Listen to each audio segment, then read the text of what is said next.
Hello friends, मैं शुभम अपनी अगली वीडियो के साथ हाजिर हूँ। और आज हम लोग डिटर्मिनेंट्स के सेकेंड पार्ट पे बात करने वाले हैं। डिटर्मिनेंट्स के स्टार्टिंग हम लोगों ने यहाँ पे पिछली वीडियो में मैंने बता रखी है। जिससे भी नहीं देखी है वो चैनल के लिंक पे डिस्क्रिप्शन पे जाके देख सकता है। प्लेलिस्ट में भी पड़ी है वीडियो, आप वहाँ से भी जाके देख सकते हो। तो हम टॉपिक स्टार्ट करते हैं और हमने जो पहला पार्ट जहाँ पे ख़त्म करा था जस्ट उसी के आगे से शुरू करते हैं। तो डिटर्मिनेंट में हम लोगों ने एक्सपेंशन सीख लिया था, कैसे हम लोग उसे एक्सपेंड करेंगे। ठीक है, सारणिक टॉपिक है हमारा, सारणिक देख सकते हो। यहाँ पे डिटर्मिनेंट का मतलब होता है हिंदी में सारणिक, तो चैप्टर का नाम हिंदी में सारणिक है। तो पिछली बार हम लोगों ने पिछले वीडियो में काफ़ी कुछ इसके बारे में सीख रखा है और अब हम उसी के आगे से शुरू कर रहे हैं। तो पहला टॉपिक है माइनर्स, ठीक है, जिसे कहते हैं उपसारणिक। माइनर्स को कहते हैं उपसारणिक और इसके बारे में मैं बताने वाला हूँ। जैसे मान लो कोई तुम्हारी मैट्रिक्स दे रखी है, आव्यूह दे रखा है तुम्हारे को, ये मैंने ये ऑर्डरिंग लिखनी सिखा दी थी, A11, A12, A13, ये रो, ये कॉलम मैंने बहुत अच्छे से अपने मैट्रिक्स वाले वीडियोस में बता रखा है, वो भी आप पीछे वीडियो में देख सकते हैं। ठीक है, तो अगर मान लो तुम्हें इससे कोई एक डिटर्मिनेंट यानी कि सारणिक ये बनी, डिटर्मिनेंट को डेल से हम लोग शो करते हैं। तो अगर ये डिटर्मिनेंट आपकी ये लिखी हुई है जिसमें ये लिखा है पहला रो पहला कॉलम, तो पहला रो दूसरा कॉलम, पहला रो तीसरा कॉलम, ये कुछ इसके एलिमेंट्स हैं। ठीक है, तो अगर हम बात करें उप सारणिक की, तो पहली बात उप सारणिक को MIJ से इंडिकेट करते हैं, यानी माइनर्स को MIJ से इंडिकेट करते हैं। पहली बात, माइनर जो हम बात कर रहे हैं जिस टॉपिक पे, तो माइनर को हम MIJ से इंडिकेट करते हैं। दूसरा, हर एक एलिमेंट का एक माइनर निकलता है। ये तुम्हारी एक सारणिक लिखी है यानी डिटर्मिनेंट लिखी है, इसमें जितने भी ये एलिमेंट हैं हर एक का एक माइनर निकलता है। माइनर निकालने का तरीका मैं बता देता हूँ। जैसे कि यहाँ मैं A11 का माइनर निकाल रहा हूँ उपसारणिक, तो जब A11 का उपसारणिक या माइनर निकालेंगे तो उसे हम रिप्रेजेंट करेंगे M11 से।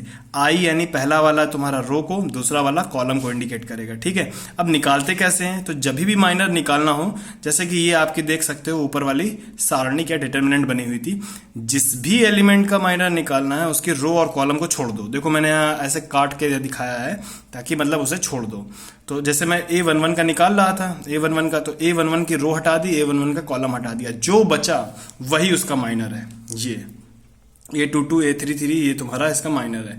और इसको मैंने खोलना सिखा रखा है क्रॉस मल्टीप्लाई करके, पिछली वीडियोस में आप देख सकते हो। तो आपको समझ में आ गया, हर एक एलिमेंट का माइनर आप इसी तरीके निकाल सकते हो। जिस भी एलिमेंट का माइनर निकालना, उसकी रो और कॉलम को काट देना, बाकी जो बचे उसको ऐसे बॉक्स में लिख देना, ये आपका माइनर निकल आया। अब एक नोट देख लो, किसी भी एलिमेंट जो एलिमेंट है उसके माइनर जब निकालते हैं तो उसकी रो कॉलम को छोड़ देते हैं, यही मैंने बताया। आगे आते हैं, तो अब आगे देखना है यहाँ पे, जैसे यहाँ A21 का माइनर निकाल के दिखा रहा हूँ। तो A21 का माइनर निकालना है, तो देखो ये आपकी डिटर्मिनेंट बनी हुई है, A21 की रो छोड़ दो और उसका कॉलम छोड़ दो, जो बचा ये बचा A12, A13, A32, ये देखो मैंने यहाँ पे लिख दिया। क्लियर है कि नहीं क्लियर है? तो जिसका भी हम माइनर या उपसारणिक निकालेंगे उसकी रो कॉलम को छोड़ देंगे, बाकी का सब ऐसे नोट कर देंगे। तो ये आपका माइनर निकल आया। मेरे हिसाब से बहुत अच्छे से समझ में आ गया होगा। जिसको नहीं आया हो वो कमेंट करे और जिसको आ गया हो वो भी कमेंट करके बताए। आगे बढ़ते हैं हम लोग। तो अब हमारा अगला टॉपिक है यहाँ पे कोफैक्टर्स। कोफैक्टर्स माइनर का इंडिकेशन करने का फॉर्मूला ये ध्यान रखना, MIJ होता है, जहां I जो होता है रो को और इसको कॉलम को इंडिकेट करता है J। ठीक है, तो अब हम आते हैं यहाँ पे कोफैक्टर में। कोफैक्टर यानी कि सह गुणनखंड, इसे AIJ से इंडिकेट करते हैं। पीछे माइनर को MIJ से इंडिकेट कर रहे थे, इसे AIJ से इंडिकेट करेंगे। ठीक है, अब इसमें यानी कि जो कोफैक्टर होते हैं और माइनर में एक रिलेशन होता है, बिल्कुल ये माइनर की ही तरीके निकलता है, बस छोटा सा ध्यान रखना होता है। ध्यान से सुनना, जैसे हम वहां पे किसी एलिमेंट का करस्पॉन्डिंग माइनर निकाल रहे होते थे तो उसकी रो और कॉलम को काट देते थे और बाकी का सब छोड़ के बाकी का सब लिख देते थे। सेम वही चीज करनी है। देख लो, एक रिलेशन बता रहा हूं जिससे आपको कोफैक्टर और माइनर के बीच का रिलेशन पता चल जाएगा, 2 मिनट में निकाल लोगे। कभी भी जब आप कोफैक्टर निकालने जाना तो केवल वहां पे माइनर वैसे ही लिख देना, जो कोफैक्टर निकालोगे उसमें जो पीछे माइनर निकालने का मेथड था, सेम ऐसे ही कोफैक्टर निकालते वक्त उसकी माइनर वैसे ही लिख दी जाती है। बस -1 की पावर ये जो I और J होता है ये यहाँ पे कर देते हैं ऐड करते हुए और सॉल्व कर देंगे, वही उसका माइनर होगा। समझ में आ गई बात? जहां MIJ जो है वो माइनर्स हैं, ये सब पहले बता दिया मैंने। तो ये जो आपके माइनर है, माइनर लिख देना और फिर -1 लिखना, उसके ऊपर पावर लगाना और जिस भी फैक्टर जो भी एलिमेंट का तुम यहाँ माइनर को फैक्टर निकालने जाओगे वहां से I J देखना और यहाँ लिख देना। मैं यहाँ दिखाता हूँ करके, तब ज्यादा आपको समझ में आएगा। जैसे मैं यहाँ निकाल रहा हूँ 1 1 का, A11 का, तो अगर A11 का निकालें तो अभी आपको माइनर निकालना A11 का सिखाया था। ये देखो मैंने यहाँ निकाला भी था। A11 का माइनर जब निकाला था तो मैंने कहा था रो और कॉलम छोड़ दो, तो कुछ ये आया था A22 A23 A32 A33। तो मैं ये माइनर को बिल्कुल देखो यहाँ पे लिख दिया, देख सकते हो। और फिर मैंने बोला था यहाँ पे फॉर्मूले में सिखाया था -1 की पावर i प्लस जे। तो ये देखो यहाँ पे -1 की पावर i, यहाँ पे ये लिखा है i। A11 के साथ देख रहे हो, ये पहला नंबर 1 जो है i है और दूसरा नंबर जो है वो j है। ये यहाँ पे लिख देना, समझ गया होगे मेरे हिसाब से।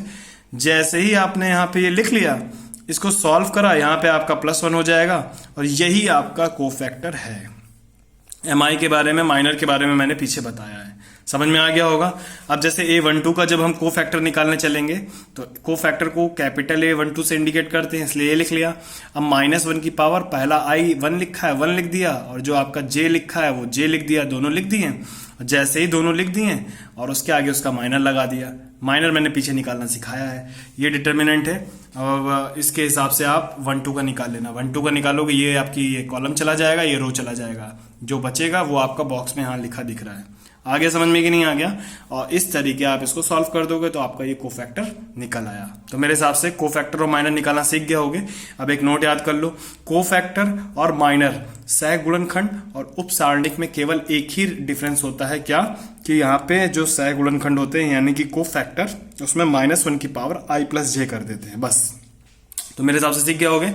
बढ़ते हैं आगे की तरफ, और अगर दोस्तों वीडियो अच्छी लग रही हो तो लाइक एंड सब्सक्राइब जरूर करें। हम बढ़ते हैं आगे की तरफ। तो आगे आते हैं। अब यहाँ पे एक्सपेंशन ऑफ डिटर्मिनेंट्स में बताने वाला हूं, किसी भी डिटर्मिनेंट को खोलने का तरीका। देख सकते हो ये आपकी डिटर्मिनेंट दिख रही है। अब हमने पीछे एक्सपेंशन में सिखाया था, बिल्कुल यही तो सिखाया था कि जब भी आपको एक सिंपल सा तरीका सीख लो। पीछे भी एक पहली वीडियो में भी सिखा रखा है मैंने, अपने फर्स्ट वीडियो में मैंने डिटर्मिनेंट का एक्सपेंशन बता रखा है। मैं यहाँ एक शॉर्टकट मेथड यहीं से बना देता हूँ। कभी भी डिटर्मिनेंट को आपको एक्सपेंड करना हो, खोलना हो, सॉल्व करना हो, तो एलिमेंट लिखते जाओ और उसका करस्पॉन्डिंग कोफैक्टर लिखते जाओ। जैसे A11 है तो A11 लिखा और उसका कोफैक्टर अभी पीछे निकालना सिखाया। A12 लिखा, उसका करस्पॉन्डिंग कोफैक्टर। A13 लिखा, किसका करस्पॉन्डिंग कोफैक्टर। और मैंने सिखाया था पहले वीडियो में, खोलते वक्त किसी भी रो किसी भी कॉलम से खोल सकते हो। मैंने यहाँ इसे फर्स्ट रो से खोला है। कोई एक रो लेते हैं या फिर कोई एक कॉलम, तो मैंने बस इस फर्स्ट रो को लिया और इसके सारे एलिमेंट्स लिखे।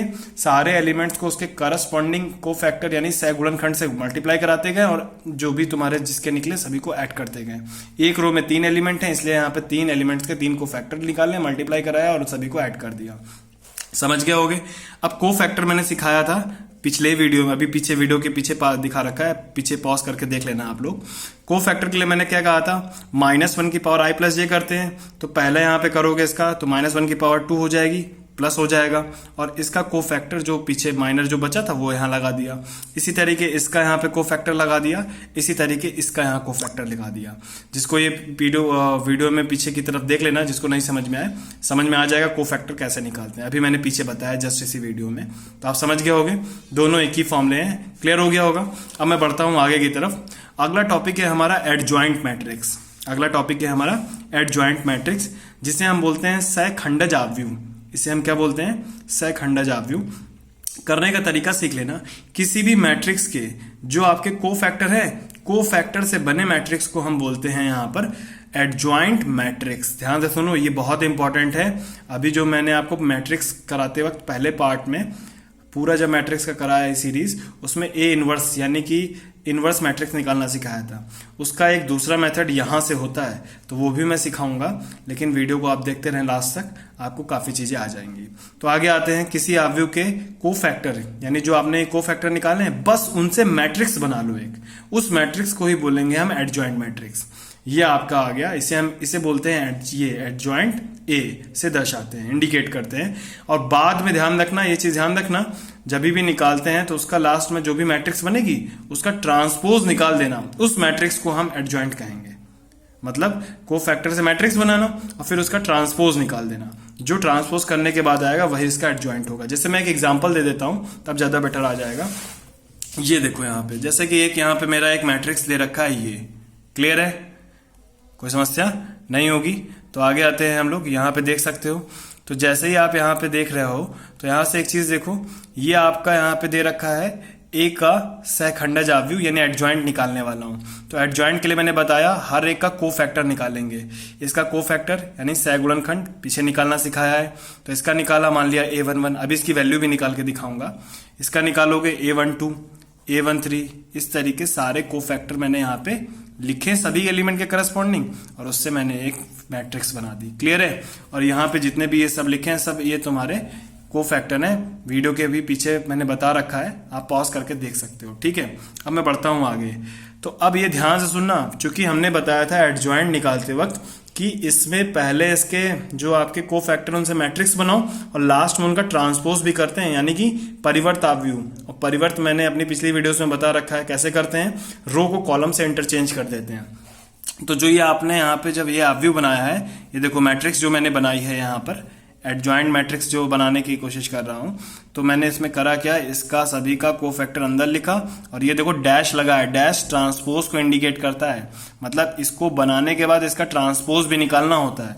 तो देखो यहाँ पे ये ध्यान सुनना, इसके ऊपर जो डैश है वो इसका आखिर में परिवर्त करना है।